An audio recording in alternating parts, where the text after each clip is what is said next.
agencies, but also by corporate and private funding as well.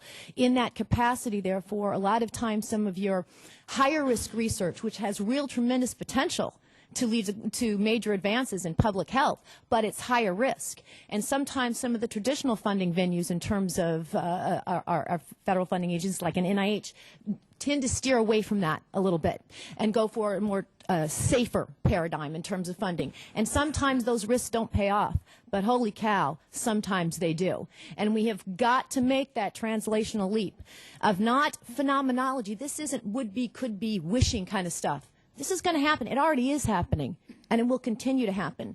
And for us to continue to maintain our nation's lead in technological and biomedical innovations to translate in terms of these types of advances, in terms of my end of public health, we've got to be able to successfully balance these types of funding and get away from them being normally separate, but merge them together. So absolutely, all three of those types of funding levels can exist together nicely and do.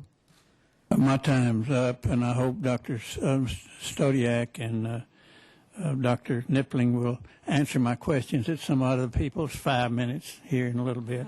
But I'd say to you, Mr. Pickens, that your comparison of railroads to space really goes from the bottom to the top, and it's a good comparison. You know, I vote for Amtrak and all that, and the dang thing goes to New York about 35 times a day and goes to Philadelphia about 38 times a day. They don't even whistle going through my district a lot of times, but I vote for railroads because we ride on rail during national emergency and war times and things like that. Thanks for that good comparison. I yield back my time. Everybody here understands why Judge Hall is known as a statesman, although in some quarters, Ralph, statesmen are dead politicians. We're glad to have a living statesman here among us today, and infrastructure is so important to our country. Maybe you give me another 5 minutes. That's going too far. The chair recognizes the great member, the chairman of the Energy and Environment Subcommittee from Texas, Mr. Lamson. He's also known, although there'd be others that might run wrestling for the title, as the man from NASA. He looks after NASA with the passion and consistency. Mr. Lamson, 5 minutes. Thank you, Mr. Chairman. And I have to agree with some of the words that have been said.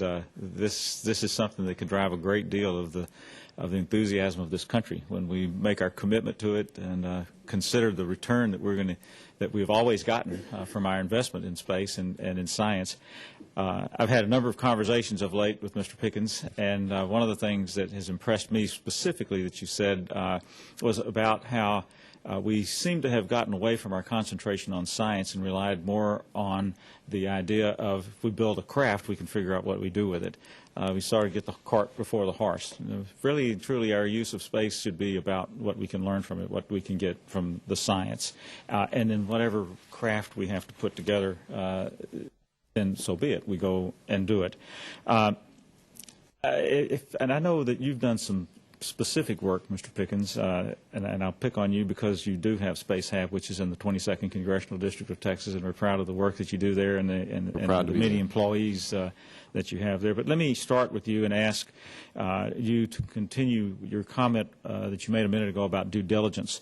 You've done something I think that is out of the ordinary with regard to how you looked at what potential there was for commercial activity. Can you discuss that a little bit? What did you do that may have been different in your findings as related to the potential for scientific research at the International Space Station?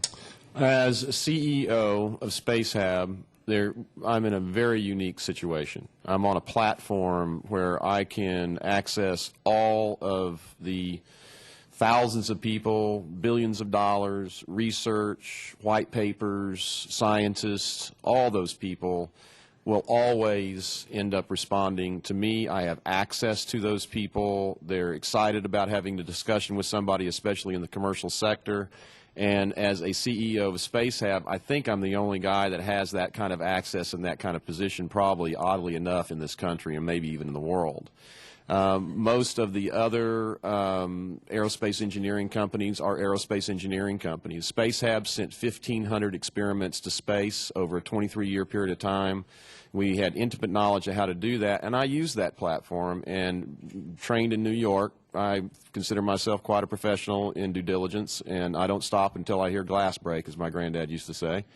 And I just keep going and going and going. And these guys, some of them on this panel right here, they're sick of me. And that's usually when I start to slow down, is about the time they do get sick of me. But I've found that there's a lot of value up there. There's billions of dollars worth of value in terms of commercial value. In this, environment that we're in that seems so appropriate, where we should also be cognizant as commercial enterprise leaders of commercial companies, we also need to take care of things like environment and people and whatnot. It's just such a great added benefit to also be able to have the opportunity to save millions of lives with what we see as opportunities in microgravity. This thing's for real. I think just in summary to you, Congressman, is this is for real. This is the real deal, is that there is a huge amount of value in microgravity. It wasn't given all the attention that we would have hoped. But we're, again, constructing a skyscraper in space.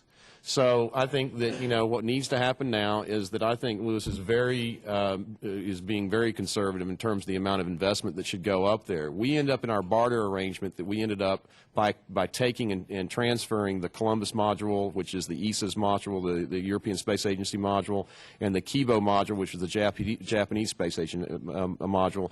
We get half of their space because we transported that on our space shuttle. That's the deal. It was a barter agreement. We have so much laboratory space up there, it's unbelievable. With ours, with theirs, there's lots of space available. I'd like to see billions of dollars go into the basic science in this, and I think that it deserves it. With aging of America and with health being such a big issue right now, there isn't any excuse not to. We should fund NASA more, we should give them more money, and we should put them on that focus to go get that done and exploit that $100 billion asset up there. I've got less than a minute left, so let me just ask whoever would like to start on this question on the panel.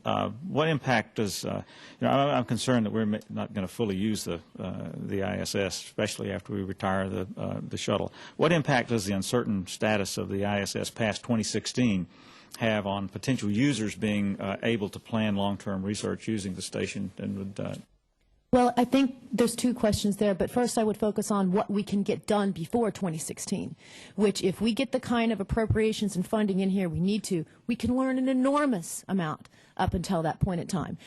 So let us not underestimate the tremendous impact that that can make up until then. After that point in time, it's going to depend on access and access to space through other venues, and how we can continue to use the microgravity environment after that.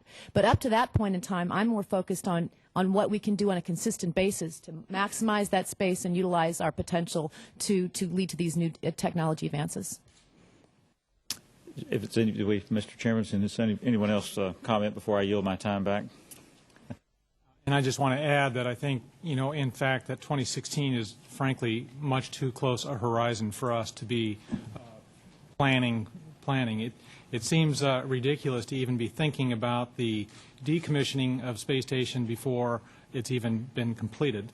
But in reality, of course, that's what you're really asking. And I think that we need to already begin the planning. And I think, of course, appropriations looks at 5-year time frames. It's not too soon to really be thinking about extending the service life of the space station. And I think we need to go out to at least 2020. And frankly, I think when we start to get the kind of productivity and the results that I expect to see, then I think there will be a lot of interest and extended beyond that. But I think we need to recognize that without the space shuttle, that the clock really starts ticking for space station, because it will become more and more difficult to maintain it and service it. So starting that